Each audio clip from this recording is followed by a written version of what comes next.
শ্রী শ্রী নাম চিন্তামণি কিরণ কণিকা।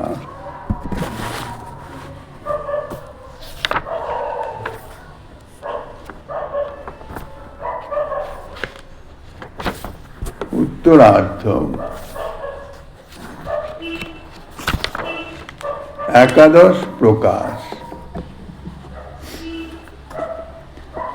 অঘৌ দমনৌ যশোদানন্দনৌ নন্দসূনৌ কমল নয়ন গোপীচন্দ্র বৃন্দাবনেন্দ্রাঃ প্রণত করুণ কৃষ্ণাবৃত্তনেক স্বরূপে ত্বয়ি মম রতিরুচ্চৈর্বর্ধতাং নামধেয়।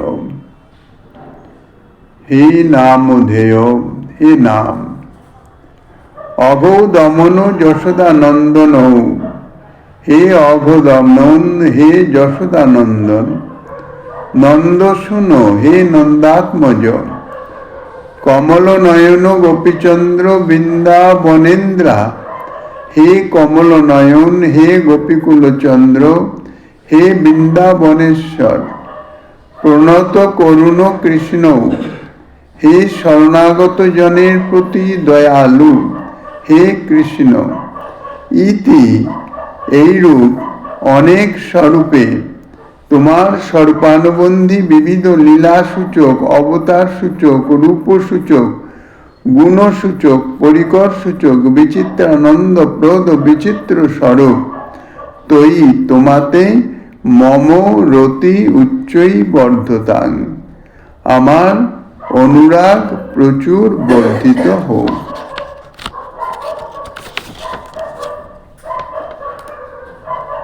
শ্রীকৃষ্ণ নামের অনেক স্বরূপ। অনেক স্বরূপে তৈ মম রতিরুচ্চৈর বর্ধতাং নামধেয়। ভগবান নামের কর্তা স্বয়ং নামই। শ্রীমন মহাপ্রভু তাহার শিক্ষাষ্টকে শ্রীমুখে বলেছেন, নাম নামকারী বহুদা, নিজ সর্বশক্তি স্তোত্রার্পিতা নিয়মিত স্মরণেন কাল। শ্রীল বিশ্বনাথ চক্রবর্তী পাদ এই নাম নামকারী বহুদা ইহার অর্থ করেছেন অকারী ভগবতা তয়া কর্তৃভূতে নেতি শেষ। হে ভগবান, নামই ভগবান, তোমার কর্তৃক তোমার নামসমূহের বহু প্রকার প্রাকট্য হয়েছে। শ্রীনামই ভগবানই তাহার শ্রীনামের কর্তা, জীব ভগবানের নামের কর্তা নহে। ব্রহ্মাণ্ডের সৃষ্ট পদার্থের যে সকল নাম, উহাদের মূলেও বিষ্ণুই কর্তা। অর্থাৎ বিষ্ণুর নিঃশ্বাস স্বরূপ যে বেদ, সেই বেদে যে সকল নির্দিষ্ট নাম আছে, তদ অনুসারেই ব্রহ্মা সকল বস্তুর নাম পৃথকভাবে প্রকাশ করেছেন। ব্রহ্মা ভূ এই বেদোক্ত শব্দ বা নাম উচ্চারণ করবার করে ভূমি সৃষ্টি করেছিলেন। তৈত্তিরীয় উপনিষদে বলছেন, স্বভূ ইতি ব্যাহরণ স্বভূমিম অসৃজত। এই অন্যান্য বেদোক্ত শব্দ বা নামসমূহ স্মরণ করে তদ অনুরূপ দ্রব্য সৃষ্টি করেছিলেন শ্রী ব্রহ্মা। শঙ্করাচার্য ব্রহ্মসূত্রের ভাষ্যে বলেছেন, প্রজাপতেরপি স্রষ্টু সৃষ্টে পূর্বং বৈদিকা শব্দা মনুষী প্রাদুর্ভুব পশ্চাৎ তদনুগতান অর্থান সসর্জ। অর্থাৎ সৃষ্টির পূর্বে বেদোক্ত যে শব্দসমূহ, তাহা ব্রহ্মারও মনে আবির্ভূত হয়েছিল। বেদোক্ত শব্দসমূহ সব প্রকাশ ব্রহ্মার মনে আবির্ভূত হয়েছিল এবং ব্রহ্মা সেই শব্দ অনুসারে পদার্থসমূহ সৃষ্টি করেছিলেন। মনু মহারাজ তিনিও মনুসংহিতায় তিনি বলেছেন, সর্বেশান্তু নামানি কর্মাণি চ পৃথক পৃথক বেদ শব্দের বই এবাদৌ পৃথক সংস্থাশ্চ নির্মমে। সৃষ্টির আদিতে সেই পরমাত্মা, এখানে পরমাত্মা বলতে হিরণ্যগর্ভ অর্থাৎ ব্রহ্মা, তো সেই পরমাত্মা হিরণ্যগর্ভ রূপে বেদোক্ত শব্দসমূহ থেকেই অবগত হয়ে সকলের পৃথক পৃথক নাম, পৃথক পৃথক কর্ম এবং পৃথক পৃথক স্থিতি বা আকৃতি স্বরূপ নির্মাণ করেছিলেন। বেদে যেরূপ সূর্য, চন্দ্র, গ্রহ, নক্ষত্র, পৃথিবী, সমুদ্র, পর্বত, নদী, বৃক্ষ, লতা, দেবতা, মানব, পশু, পক্ষী প্রভৃতি ইত্যাদি সমস্ত কিছুর উল্লেখ আছে বেদে। পূর্বকল্পে অর্থাৎ ব্রহ্মার পূর্ব দিনে, ব্রহ্মার একদিনকে এক কল্প বলা হয়। একদিন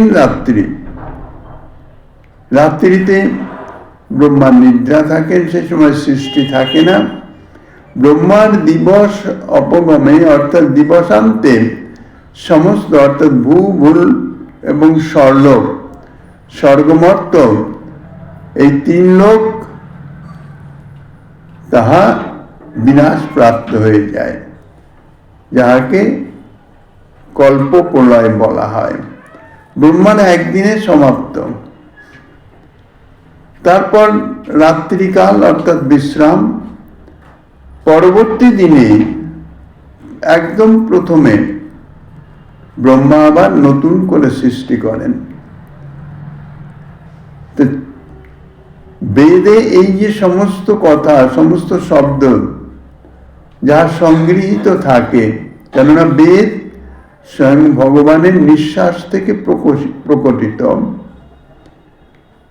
তাই পূর্বকল্পে অর্থাৎ ব্রহ্মার নিদ্রার পরে যখন জাগরিত হন, তখন ব্রহ্মার হৃদয়ে এই সমস্ত শব্দাবলী সব আবার প্রকটিত হয় এবং সেই সমস্ত অনুসরণ করে সেইরূপ সমস্ত বস্তু ব্রহ্মা আবার এই বর্তমান কল্প অর্থাৎ ব্রহ্মার দিনের প্রাক্কালে তাহা সৃষ্টি করেন।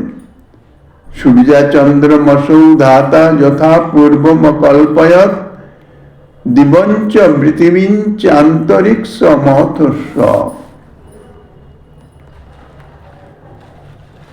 ব্রহ্মার সৃষ্ট দ্রব্যেরও গুণ, কর্ম, জন্মাদি অনুসারেই নাম হয়েছে।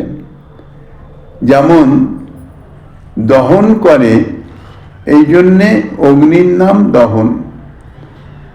সকল সময় প্রবাহিত হয় বলে বাতাসের নাম বায়ু।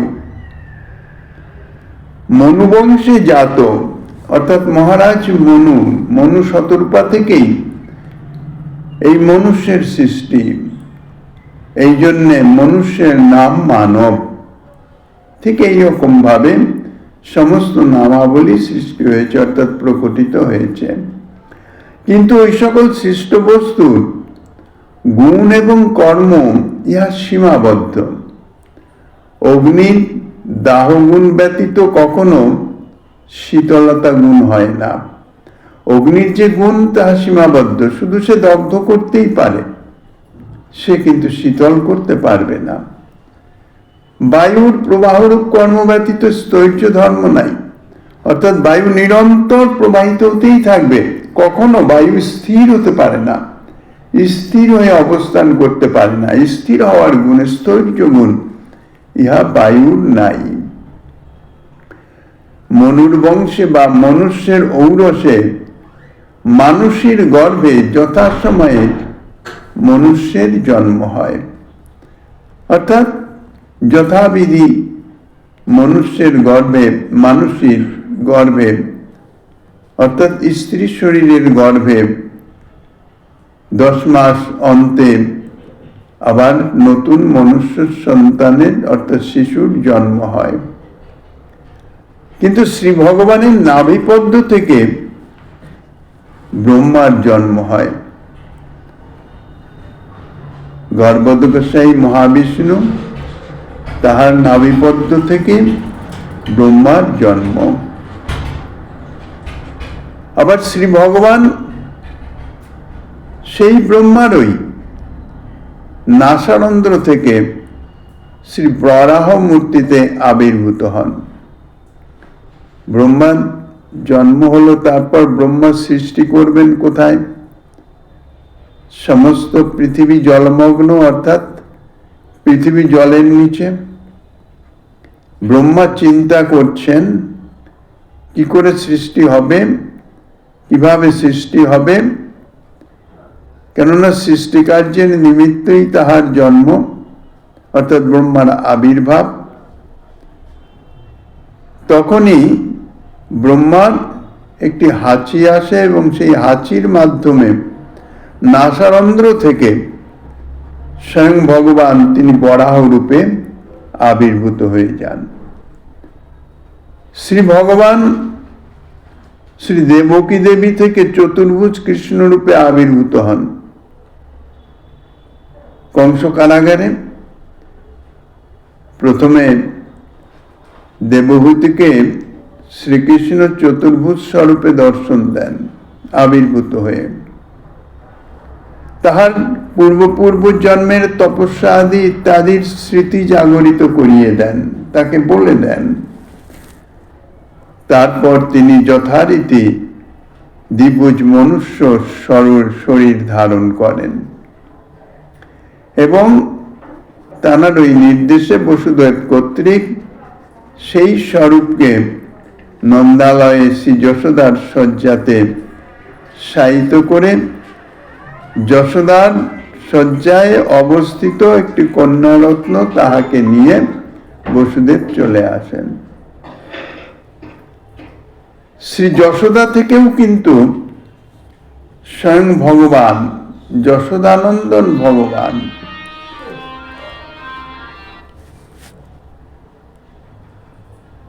কংস কারাগারে যে আবির্ভূত হন, দেবকী নন্দন বা বসুদেব নন্দন বাসুদেব,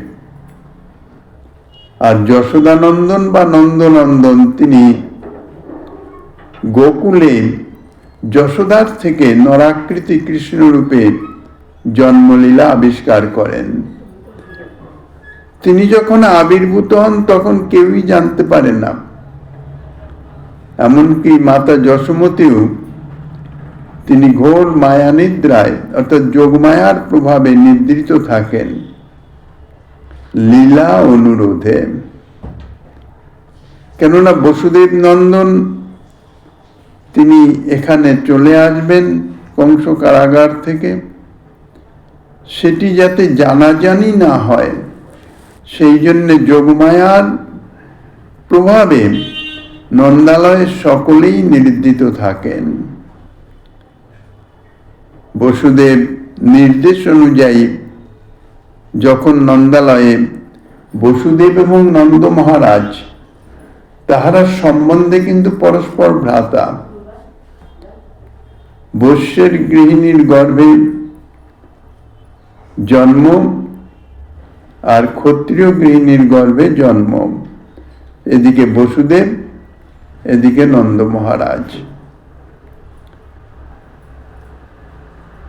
পরস্পর সম্বন্ধে ভ্রাতা, কাজী মিত্রতা অর্থাৎ সৌহৃদ্য আছে। তাই বসুদেব নন্দালয়ে পুত্রকে রেখে কন্যাকে নিয়ে চলে যান। কেউই জানে না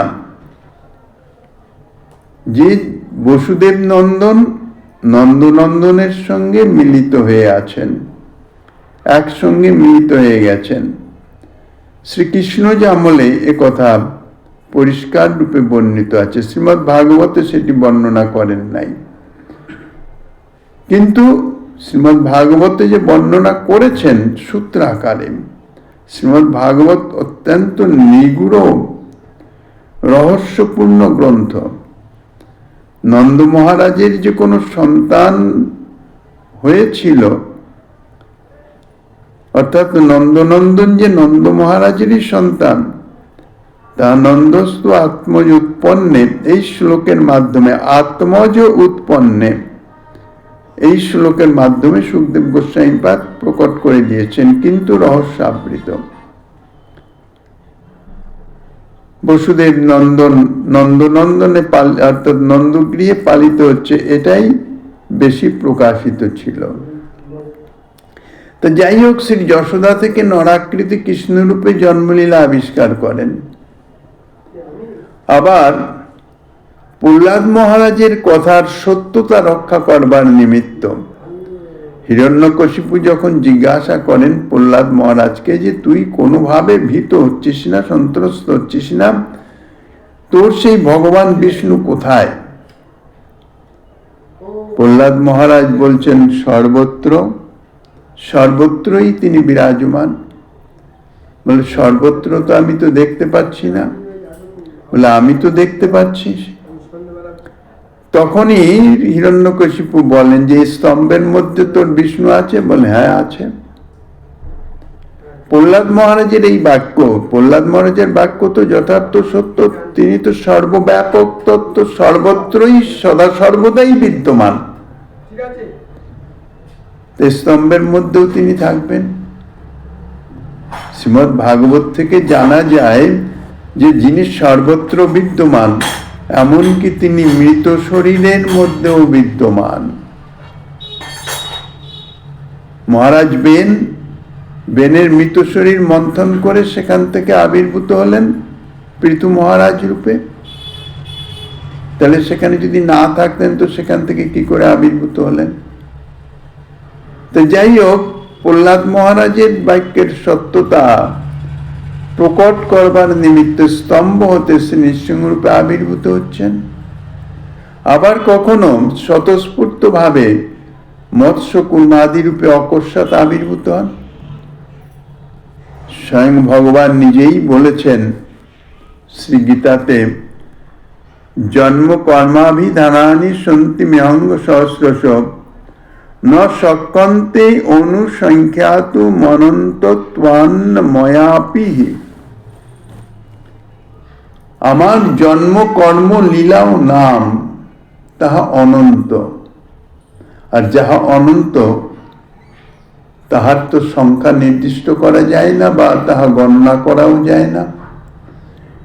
তাই বলছেন অনন্ত বলে আমিও তাহার সংখ্যায় গণনা করতে পারি না। এই শ্লোক শ্রীমদ্ ভাগবতের 10ম স্কন্ধে বর্ণিত। গুণ কর্মানুরূপ ভগবান নাম ভক্তিযোগে অনুভব বেদ্য। গুণ এবং কর্মের অনুরূপ হচ্ছেন ভগবত নাম। শ্রী দেবকী দেবী গর্ভে আবির্ভূত শ্রীকৃষ্ণকে স্তব করে শ্রী শিব ব্রহ্মা নারদাদি মুনিবৃন্দ বলেছিলেন, অর্থাৎ গর্ভস্তুতির সময় যখন কংস কারাগারে শ্রীকৃষ্ণ দেবকী দেবীর গর্ভগত হলেন, তখন ব্রহ্মা আদি দেবগণ সমস্ত সকলেই এসে গর্ভগত শ্রীকৃষ্ণের স্তব করেছিলেন। সেই সময় তাঁরা বলেছিলেন, ননাম রূপে গুণ জন্ম কর্মভীর নিরূপিতব্যে তব তস্য সাক্ষিণঃ মনোবচব্যা মনুমেয় বর্তমান দেব ক্রিয়ায়াং প্রতিজন তথাপি। শ্রীমদ্ ভাগবতের গর্ভস্তুতিতে মনোবাচ্যব্যাম তর্কের দ্বারা ও আপ্তবাক্যের দ্বারা যাহার অস্তিত্ব বিষয়ে অনুমান মাত্র হয় কিন্তু অনুভব হয় না, সেইরূপ সেই বুদ্ধাদির সাক্ষাৎ দ্রষ্টা বা নিয়ন্তা আপনার ভক্তবাৎসল্যাদি গুণ বা গোবর্ধন ধারণাদি ঐশ্বর্য মাধুর্যময় লীলা বা শ্রী দেবকী প্রভৃতি হতে জন্ম লীলা, জন্মবশত ভক্তবৎসল, গিরিধারী, শ্রী দেবকী নন্দন ইত্যাদি যে নাম এবং শ্রী শ্যামসুন্দর আদি যে সমস্ত রূপ যথার্থত অনুভবনীয় হয় না, ইহা মানবের অনুভবে আসে না। হে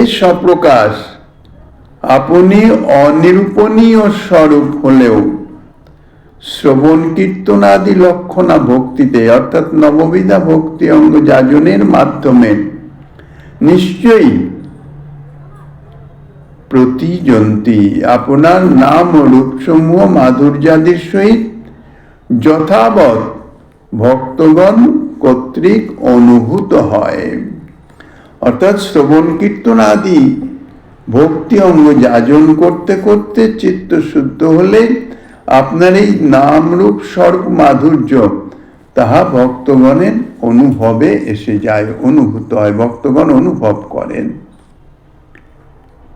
এই জগতে ঘটপটাদি বস্তুর নাম ও রূপ ব্যবহারিক প্রয়োজন সম্পাদনের জন্য কল্পিত হয়েছে।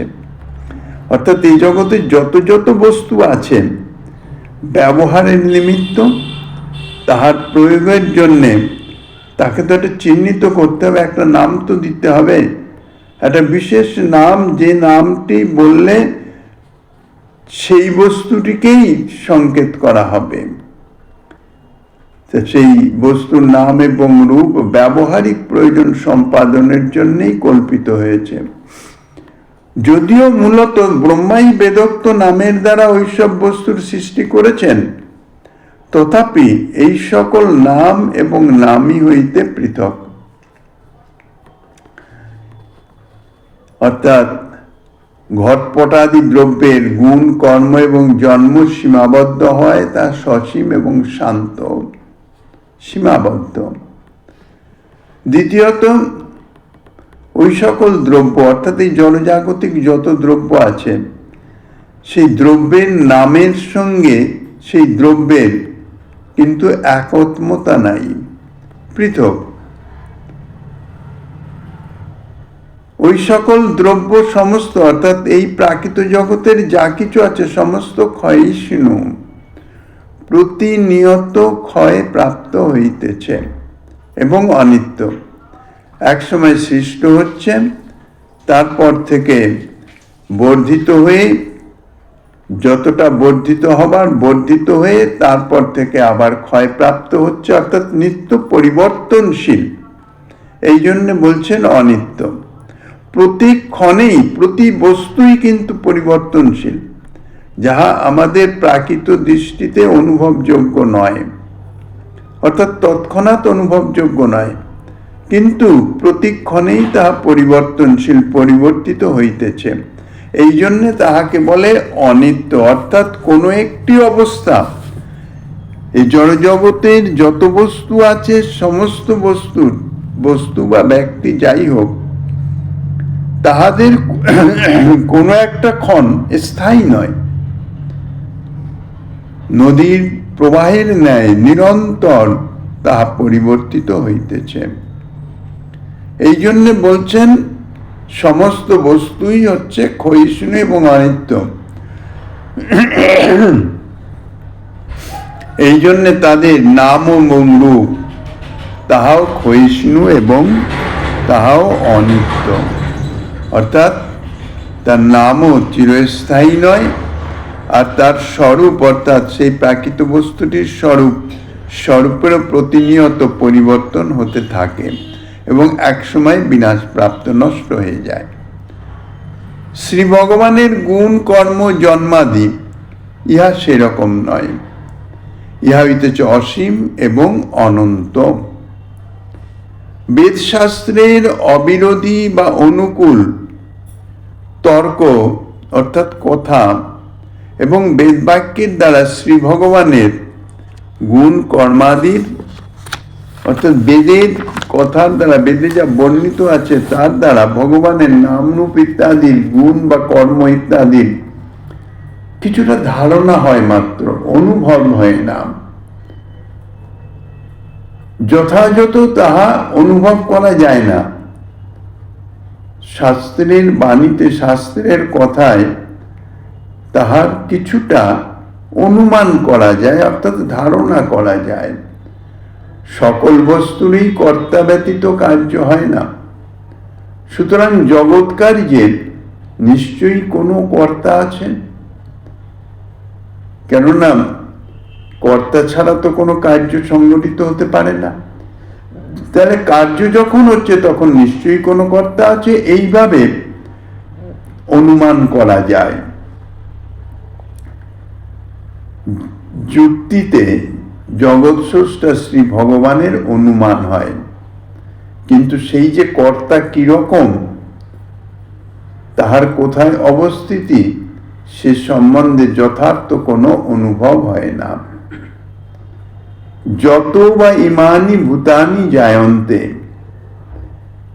যাহা থেকে এই জগতের জন্ম হয় ইত্যাদি আপ্তবাক্যের দ্বারা অর্থাৎ শাস্ত্র বাক্যের দ্বারা বিশ্ব সৃষ্ট রূপে শ্রী ভগবানের অনুমান হয়। অর্থাৎ এই জগৎ সংসারের সমস্ত বস্তু বা এই ব্রহ্মাণ্ড শ্রী ভগবানেরই সৃষ্টি।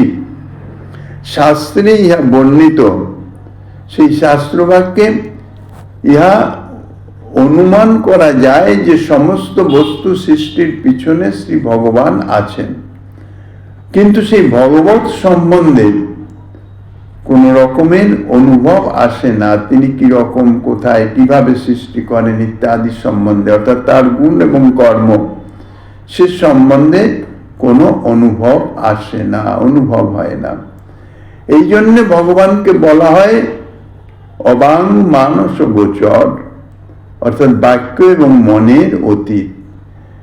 জীবের বাক্য মনেরই অতীত, আর মনে যদি না অনুভব করা যায় তাহা বাক্যের দ্বারা প্রকাশ করা যায় না।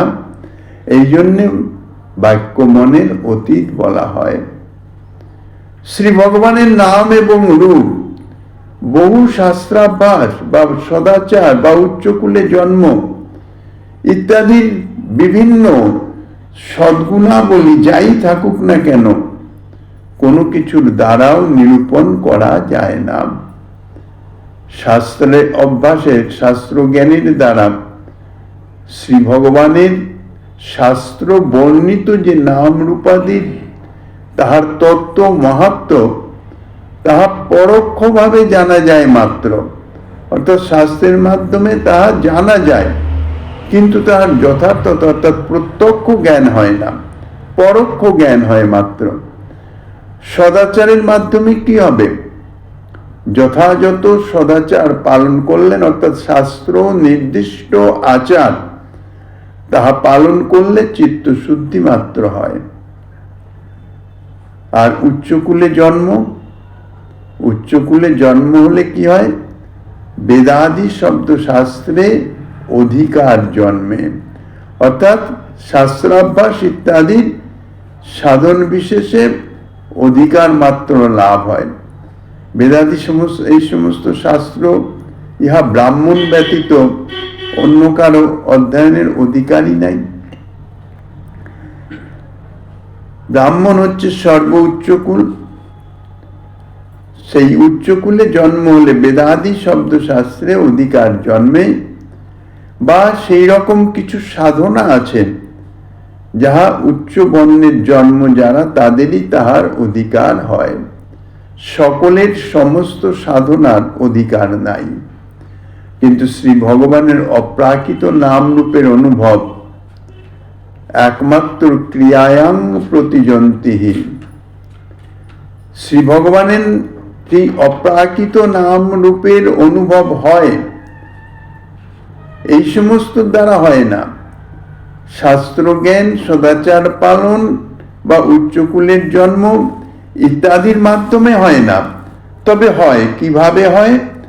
ক্রিয়ায়াং প্রতিজন্তিহি, শ্রবণ কীর্তন আদি লক্ষণা ভক্তির দ্বারাই তাহা অনুভব করা যায়। শ্রী ভগবানের অনন্ত নাম, অর্থাৎ শ্রী ভগবানের নামের শেষ নাই। সমস্ত নামই তাঁর বিভিন্ন রূপ, গুণ, লীলা তাহারই পরিপ্রেক্ষিতে প্রকাশিত। শ্রী নন্দনন্দনের নামকরণ কালে নন্দ মহারাজ তো নন্দনন্দনের আবেশে সদা সর্বদাই আনন্দিত মত্ত হয়ে আছেন। তাহার যে নামকরণ করার সময় 100 দিনের মাথায় গিয়ে নামকরণ করতে হয়, ইহাই হচ্ছে রীতি। দ্বিতীয়ত, নন্দন মহারাজ তিনি হইতেছেন বৈশ্য। নামকরণ একটি সংস্কার। প্রতিটি মনুষ্যেরই 16টি সংস্কার হয় জন্ম থেকে মৃত্যু পর্যন্ত। তো তার মধ্যে নামকরণ হচ্ছে একটি সংস্কার। তো সেই সংস্কারটি যথাযথ বর্ণ হিসাবে ভিন্ন ভিন্ন আছে। ব্রাহ্মণ বর্ণের নামকরণ সংস্কার ক্ষত্রিয় বর্ণের বা বৈশ্য বর্ণের বা শূদ্র বর্ণের ভিন্ন ভিন্ন। নন্দ মহারাজ তাহার পুত্র, এটি তিনি জানেন। গোয়ালা, তিনি গোপ জাতি, তার পুত্র গোপ। কিন্তু বসুদেব তো জানে নন্দ মহারাজের গৃহের যে পুত্রটি, ওটি নন্দ মহারাজের পুত্র নয়। কেননা নন্দ মহারাজের যে সন্তান, কন্যা সন্তান, সেটি তো আমি নিয়ে এসছি, দ্বিতীয় কেউ তাহা জানে না। আর সেটি তো স্বয়ং ভগবতী অবতার, তিনি তো ঊর্ধ্বে উত্থিত হয়ে চলে গেছেন কংসের হাত থেকে, তিনি যথাস্থানে অন্তর্ধান করেছেন। কাজেই নন্দের গৃহে যে পুত্রটি, সেটি তো আমারই পুত্র। তার যে নামকরণ সংস্কার, তাহা তো ক্ষত্রিয় মতেই হওয়া উচিত। আর নন্দ মহারাজের তো নামকরণ সংস্কারের দিকে কোনো হুঁশই নাই। তাই বসুদেব মহারাজ তিনি গর্গাচার্যকে, তাহাদের কুলপুরোহিত, তাহাকে অনুরোধ করলেন নন্দালয়ে গিয়ে। সেখানে বসুদেব মহারাজের দুটি পুত্র, অর্থাৎ বলরাম, সেটি তো সাক্ষাৎ রোহিণী নন্দন।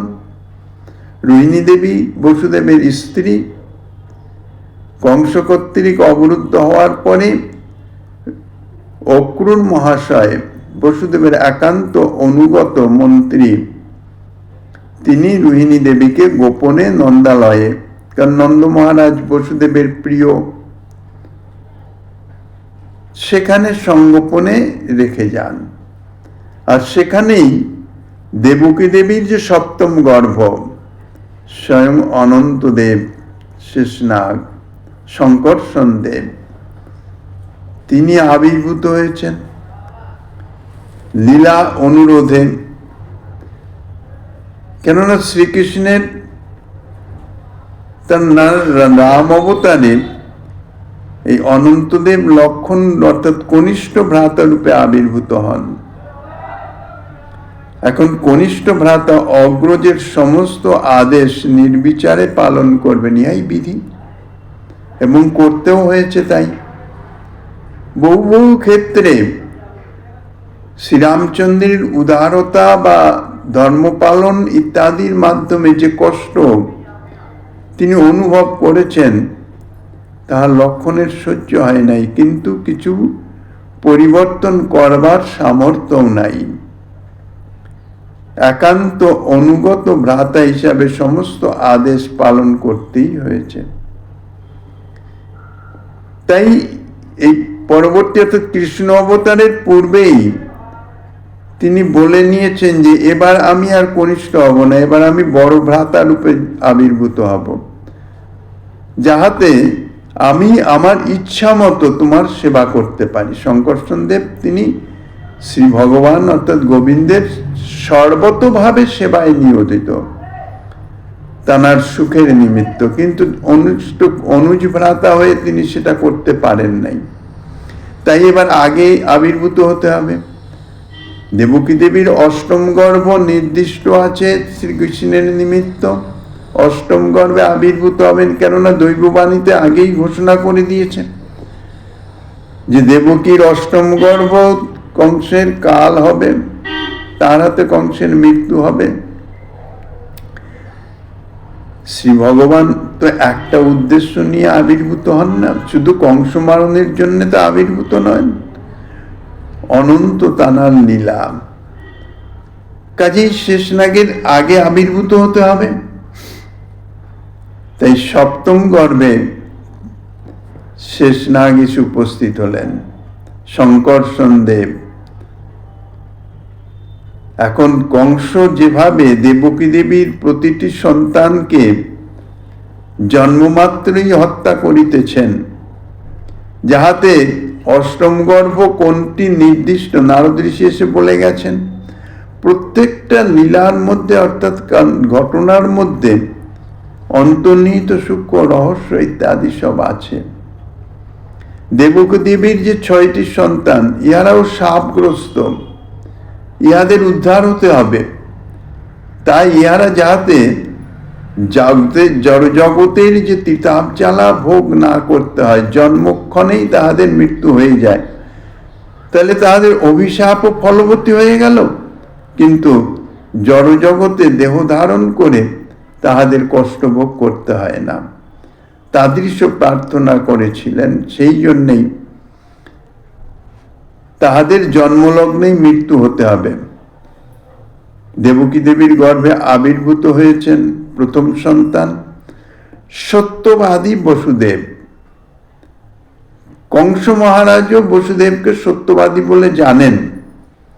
এই জন্যে যখন বসুদেব বললেন কংসকে, দেবকী দেবীকে তো তৎক্ষণাৎই হত্যা করবেন কংস, তরবারি উত্তোলন করেছেন যে দেবকীকেই যদি নাশ করে দিই তাহলে আর গর্ভই থাকবে না, তার আমার কাল কোত্থেকে আসবে, কারণ তাহলে তো আর এর কোনো গর্ভ হওয়ার সম্ভাবনা নাই, দেবকীকেই শেষ করে দেব।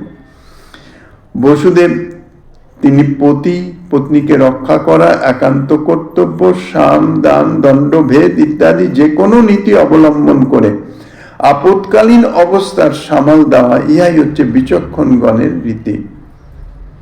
শান্ত স্বভাব সত্যবাদী বসুদেব অত্যন্ত শান্তভাবে পরিস্থিতির মোকাবেলা করলেন, নানাভাবে কংসকে বোঝাবার চেষ্টা করলেন। কংস কোনোভাবেই যখন বুঝ মানলেন না, তখন তিনি বললেন যে ঠিক আছে, আকাশবাণী যে হয়েছে বলেছে দেবকীর অষ্টম গর্ভ তোমার কাল, তাহলে তার আগে যে সপ্তম গর্ভ পর্যন্ত 7টি গর্ভে যে সন্তান হবে তা তো তোমার কাল নয়।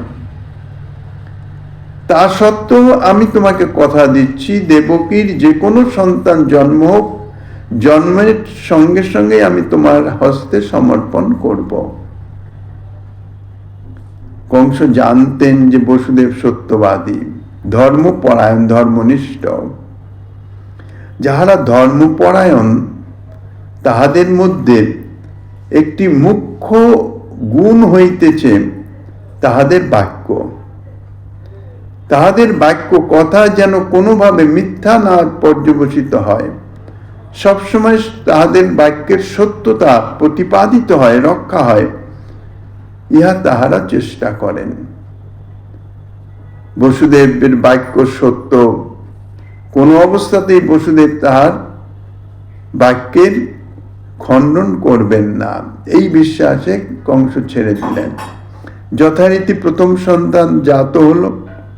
বসুদেব নিয়েও এলেন কংসের কাছে, কংসের হস্তে সমর্পণও করলেন, কংস কোলেও ধারণ করলেন। সম্পর্কে তো মামা হন, আর দেবকী কংসের অত্যন্ত প্রিয় বোন, প্রিয় ছোট বোন, অত্যন্ত স্নেহ ছিল দেবকীর প্রতি। তার পুত্র, এর থেকে তো আমার কোনো ভয় নাই। স্নেহ উতলে উঠল, ফেরত দিয়ে দিলেন বসুদেবের কাছে যে এর থেকে তো আমার ভয় নেই, যাও তুমি একে পালন করো। বসুদেব পুত্রকে নিয়ে চলে এলেন। এবার নারদ ঋষিকে দেবতাগণ পাঠিয়ে দিলেন। নারদ ঋষি আবির্ভূত হলেন, কারণ এর তো মৃত্যু হতে হবে জন্মক্ষণেই, সেরকমই তো ব্যবস্থা করা আছে। নারদ ঋষি সে কংসকে বুঝালেন যেটা দেবতাদের গণনা, অষ্টম যে কোনটি হবে, যদি লম্বাকার কোনো বস্তু হয় তাহলে তার এক মাথার থেকে 1, 2 করে শুরু করে অগ্রসর হওয়া যায়, কিন্তু দেবতাদের গণনা হচ্ছে গোলাকার। গোলাকার বস্তুর মধ্যে কোন অবস্থানটা যে প্রথম আর কোনটি শেষ সেটি তো বোঝা যায় না, কারণ সে তো গোলাকার, একদিক দিয়ে আর একদিকে পরস্পর মিশে যাচ্ছে। এইভাবে যখন পদ্মপত্রের পাপড়ি নিয়ে দেখিয়ে দিলেন 1, 2, 3, 4 করে, কংসের চৈতন্য হলো, সঙ্গে সঙ্গে নিয়ে এলেন, নিয়ে তাকে হত্যা করালেন। যাই হোক, এইভাবে দেবকীর সপ্তম গর্ভকে যদি জন্ম হয় আর কংস যদি মারতে চায়, মারতে তো পারবে না, উল্টে শঙ্কর্ষণ দেবের রোষে কংসই বশীভূত হয়ে যাবে। তাহলে শ্রীকৃষ্ণ লীলা অর্থাৎ কংসবধ কৃষ্ণের আবির্ভাবের আগেই সংগঠিত হয়ে যাবে। এই নিমিত্ত যোগমায়ার দ্বারা গর্ভকে আকর্ষণ করে রোহিণী দেবীর গর্ভে সংস্থাপন করেছিলেন, যার জন্যে রোহিণী দেবী রোহিণী দেবী থেকে বলদেবচন্দ্রের আবির্ভাব, তাহা বসুদেব পুত্র রোহিণী দেবীর গর্ভে। গর্গাচার্যকে পাঠালেন আমার এই দুই পুত্র। গর্গাচার্য গণনা করে প্রথমেই বলেছিলেন যে দেবকী দেবীর অষ্টম গর্ভে পুত্র হবে, কিন্তু ঘটনাচক্রে যা দেখা গেল, অর্থাৎ কংস কারাগারে দেবকীর অষ্টম গর্ভ রূপে তো কন্যাকেই প্রাপ্ত হলেন কংস। তার অন্তর্নিহিত রহস্য তাহা তো কেউ জানে না, এক বসুদেব জানেন। গর্গাচার্যের মনে সংশয় এসে গেছিল যে আমার গণনার অভ্রান্ত, কি করে পুত্রের জায়গায় কন্যা হলো। তিনি কোনো স্থির নিশ্চয় করতে পারছিলেন না। বসুদেব গর্গাচার্যকে ডেকে গোপনে বললেন, যখন দুই পুত্রের কথা বললেন গর্গাচার্য, যদিও তিনি ত্রিকালদর্শী ঋষি, ধ্যানে সবই জানতে পারেন, তবুও বসুদেবের শ্রীমুখ থেকে শুনে নিলেন পুরো ঘটনা। এখন যথারীতি সময় এসছে, তখন সেই সময়ে নামকরণ করতে হবে, এবং এই দুই পুত্রেরই নাম ক্ষত্রিয়োচিত, যাহাতে আমার কুলপুরোহিত দ্বারা হয়, সেই জন্য গর্গাচার্যকে পাঠালেন। শ্রীমদ্ ভাগবতের দশম স্কন্ধের অষ্টম অধ্যায়ে সেই নামকরণ লীলা বর্ণনা আছে, যেখানে গর্গাচার্য বলেছেন যে শ্রী নন্দনন্দনের বহু বহু নাম এবং রূপ আছে, এবং গর্গাচার্য বলছেন আমি ত্রিকালজ্ঞ হয়েও তার সমস্ত জানি না। তা আমি ত্রিকালজ্ঞ হয়েও যখন জানি না এই নন্দনন্দনের যে অনন্ত নাম এবং অনন্ত রূপ, প্রতিরূপের সঙ্গেই এক বা একাধিক নাম রয়েছে, তা রূপ যদি অনন্ত হয় তাহলে নামও অনন্তই হবে। তা আমি ত্রিকালজ্ঞ হয়েও আমি তাহার সম্যক রূপে জানি না, জানতে পারি না, তা অন্য লোকের আর কথা কি।